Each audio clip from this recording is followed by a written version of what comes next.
capítulo número 2, verso de número 7. Ele trouxe a taça, isto é, Esther, a filha do seu tio, pois ela não tinha nem pai nem mãe. A criada era formosa e bela, e morrendo seu pai e sua mãe, Mardoqueu tomou por sua própria filha. Aqui estamos diante do Império Persa, onde seu rei chamava Assuero.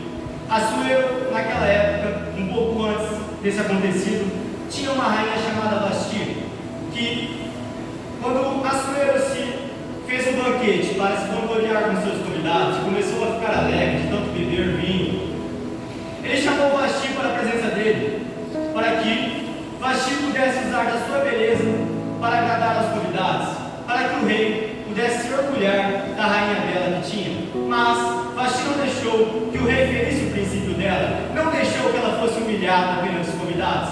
Então o rei ficou muito irado e aconselharam para que Vasti fosse usada de exemplo, para que as outras esposas dos príncipes não fizessem a mesma coisa que Vasti fez, que não desacatassem a ordem dos príncipes.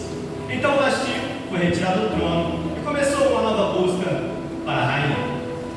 Antes eu preciso explicar para vocês que havia um povo chamado judeu, um povo de Israel, um povo de Deus, que quando estava na presença do Pai, aquele povo tinha tudo, aquele povo tinha paz, tinha prosperidade.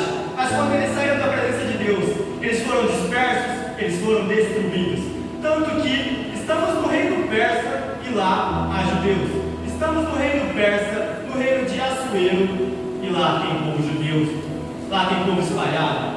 Lá não era para estar o povo judeu, porque não era propósito de Deus que o povo judeu ficasse espalhado pela terra, era propósito de Deus que o povo judeu ficasse junto, unidos e debaixo da presença dele. Tanto que a presença de Deus é bem clara quando vemos em 1 Samuel, capítulo 10, versículo 6, quando Samuel diz bem claro a Saul, por intermédio de Deus que veio a palavra, falou assim: o Espírito do Senhor se apoderará de ti, profetizarás por eles, tornar-te-ás um outro homem. Porque é bem claro, quando o Espírito do Senhor se apodera da gente, a gente se torna uma outra pessoa, tudo começa a dar certo na nossa vida. A gente precisa entender que é necessário estar debaixo da presença do Pai, para que nossa vida seja próspera, para que nossa vida seja edificada. Tanto que, da mesma forma que a presença de Deus estava com Saul e o mudou, quando ele perdeu a presença do Pai, Saul terminou sua vida com um suicídio. Sua vida foi arruinada. Mas, voltando ao livro de Esther, quando Esther foi chamada ao palácio, porque foi lançado um decreto para que todas as moças virgens belas fossem levadas ao rei para ser escrita nova rainha. Então Esther agradou a todos, Esther agradou ao rei, e logo foi tomada rainha, porque era muito bela à vista de todos, e todos viam que Esther era realmente diferente. Porque quando estamos com a presença de Deus, a gente se torna diferente. Quando estamos na presença do Pai, tudo começa a dar certo. Tudo começa a dar certo. Mas você pode me questionar falando: como assim tudo pode dar certo? Sendo que Jó, capítulo 1, versículo 21, ele diz que não saiu do ventre da mãe dele e não trará para lá. Deus deu a ele, Deus tomou, e bendito seja o nome do Senhor. Você pode me questionar dizendo: como assim a presença de Deus, nossa vida tudo começa a dar certo? Mas, mesmo Jó depois de perder tudo, mesmo Jó depois de ser arruinado, Deus restituiu tudo em dobro para ele. Porque muitas vezes Deus nos testa, Deus nos adverte, para ver se verdadeiramente somos fiéis a Ele. Nada que o Pai faz é para o nosso mal, tudo que o Pai nos faz é para o nosso bem. Entenda, onde há a presença de Deus, tudo começa a dar certo. Mesmo se você está numa adversidade, não se prostre, porque onde há a presença de Deus, a restituição vem em dobro depois. Então Esther começou a reinar aquele Império Persa. E logo, Mardoqueu, o seu tio, o seu pai adotivo, ao qual Esther perdeu seus pais, então Mardoqueu tomou ela para cuidá-la. Mardoqueu estava perto do rei, e viu dois soldados planejando matar o rei. E logo, Mardoqueu os acusou e os entregou, e aqueles dois soldados foram mortos. Então, Amã foi colocado sobre todos os príncipes de Israel. Amã foi honrado, e é como se fosse o rei Assuero joelho acima de todos e logo abaixo estivesse Amã. Então Amã, por onde passava, o povo adorava, o povo se inclinava, o povo exaltava. Mas havia um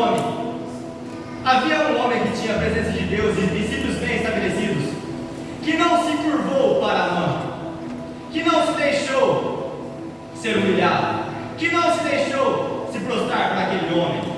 Esse homem chamava Mardoqueu.